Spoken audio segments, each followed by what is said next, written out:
Hello everybody, welcome back to my channel. In today's video, I'm going to tell you the life and the martyrdom of Saint Thomas More in my today's video. Subscribe to my channel to see more videos and new updates, of course. Bye bye. Saint Thomas More was born in London on February 7, 1478. His father, Sir John More, was a lawyer and judge who rose to prominence during the reign of Edward IV. His connections and wealth would help his son Thomas rise in station as a young man. Thomas' mother was Agnes Granger, the first wife of John More. John would have four wives during his life, but they each died, leaving John as a widower. Thomas had two brothers and three sisters, but three of his siblings died within a year of their birth. Such tragedies were common in England during this time. It is likely that Thomas was positively influenced from a young age by his mother and siblings. He also attended St. Anthony's School, who was said to be one of the best schools in London at that time.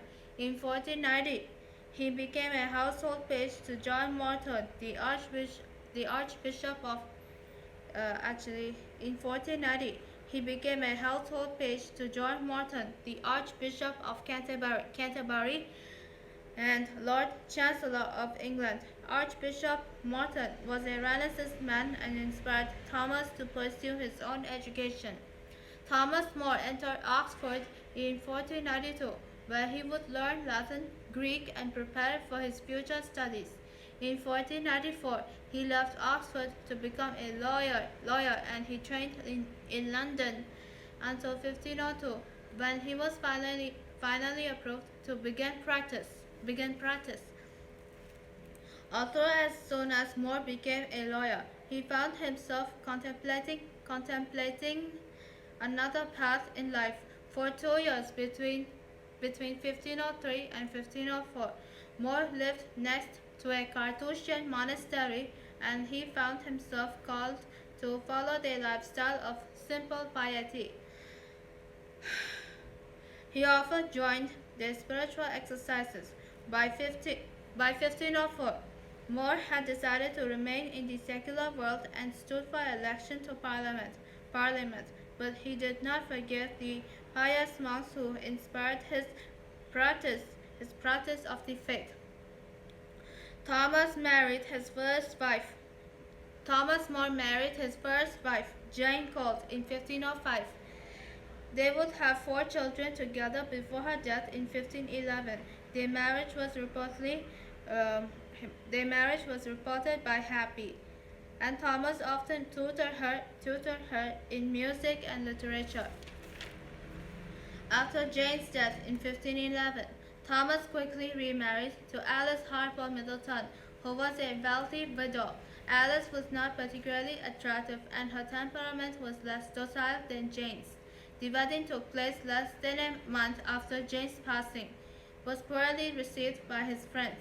It was rumored that Thomas married her because he wanted a stepmother for his 4 children, and she was a woman of wealth and means.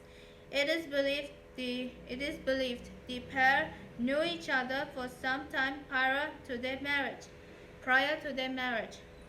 They would have no children together. Thomas accepted Alice's daughter from her previous marriage as his own.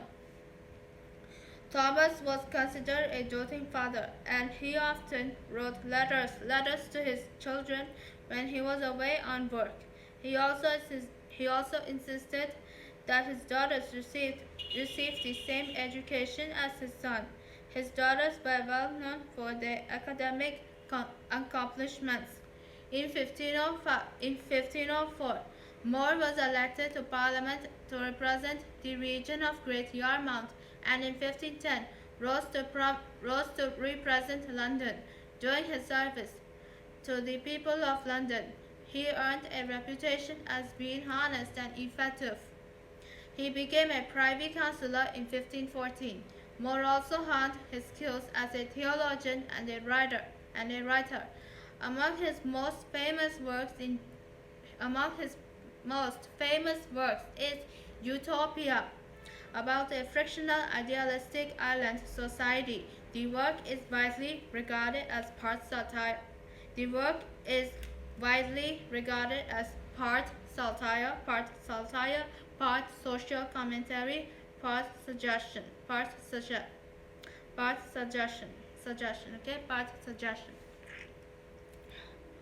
Utopia is considered one of the greatest works of the late Renaissance and was widely read during the Enlightenment period. It remains well by scholars read today.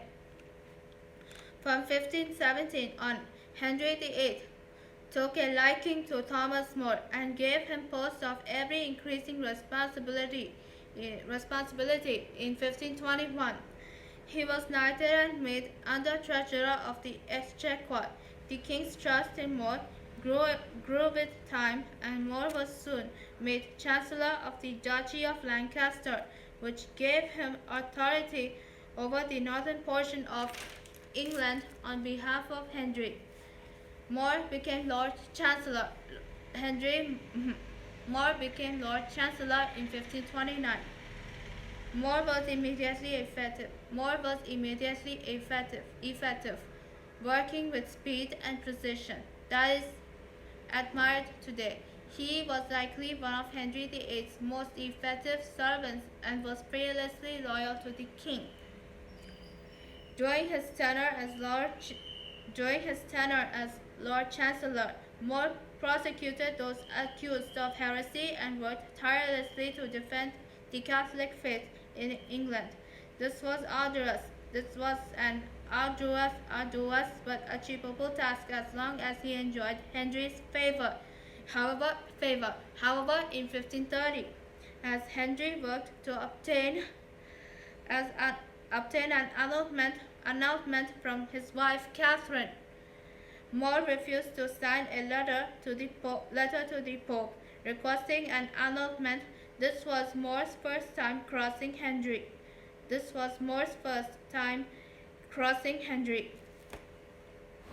The relationship between More and Henry became strained again when seeking to isolate More. Henry purged many of the clergy who supported the Pope. It became clear to all that Henry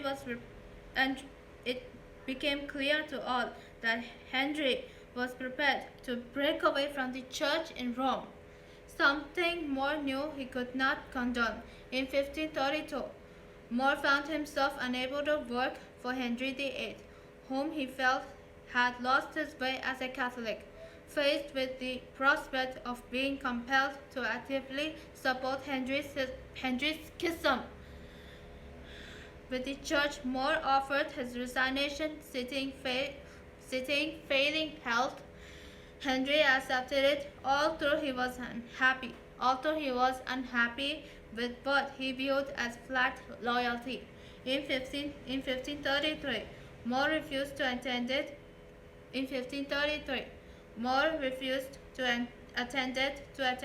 the coronation of Anne Boleyn, who was now the Queen of England. More instead wrote a letter of congratulations. The letter, as opposed to his direct presence, offended Henry greatly. The king viewed More's absence as an insult to his new queen and an undermining of his authority as head of the church and state. Henry then had charges trumped up against More, but More's own integrity protected him. In the first instance, he was accused of accepted bribes, but there was simply no evidence that could be obtained or manufactured. He was then accused of conspiracy against the king because he allegedly consulted with a nun who prophesied against Henry and his wife Anne. However, More was able to produce a letter in which he specifically instructed the nun Elizabeth Barton not to interfere with politics. On April 13, 1534, More was ordered to take an oath acknowledging the legitimacies of Anne's position as Queen of Henry's self-granted annulment from Catherine, and the superior position of the king as head of the church. More accepted Henry's marriage to Anne, but refused to acknowledge Henry as head of the church or his annulment from Catherine. This led to his arrest and imprisonment. He was locked away in the Tower of London. He faced trial on July 1st and was convicted by a court that included Anne Boleyn's own father, brother, and uncle, hardly an impartial jury. Still, More had one thing going for him. He could not break the law of which he was accused if he remained silent. However, he had no defense against tragedy, and several dubious witnesses was able to contrive a story that he had spoken words that had the same effect as treason. Despite a brilliant defense of himself and persuasive testimony, grounded in truth and fact, More was convicted in 15 minutes. The court sentenced him to be hanged, drowned, and quartered, which was the traditional punishment for treason. Henry was pleased with the outcome, although likely upset. One of his favorite advisers refused, even upon pain of death, to sanction his annulment and break from Rome. Henry was a Machiavellian king, and while he may have regretted the loss of More, he was more intent upon retaining his authority as a final act of mercy. Henry commuted More's punishment to more decapitation. As a final act of mercy, Henry commuted More's punishment to more decapitation.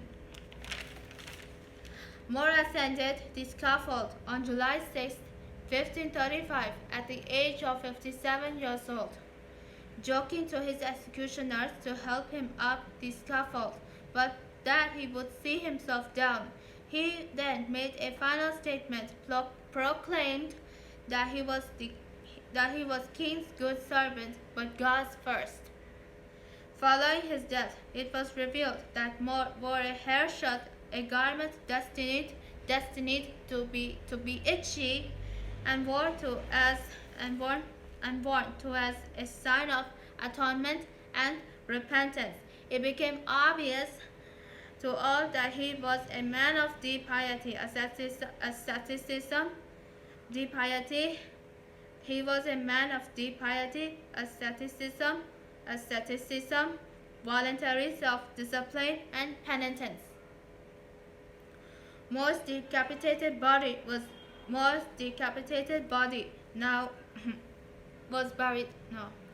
More's decapitated body was buried in the chapel of St. Peter and Vincula at the Tower of London in an unmarked grave. His head was put on display.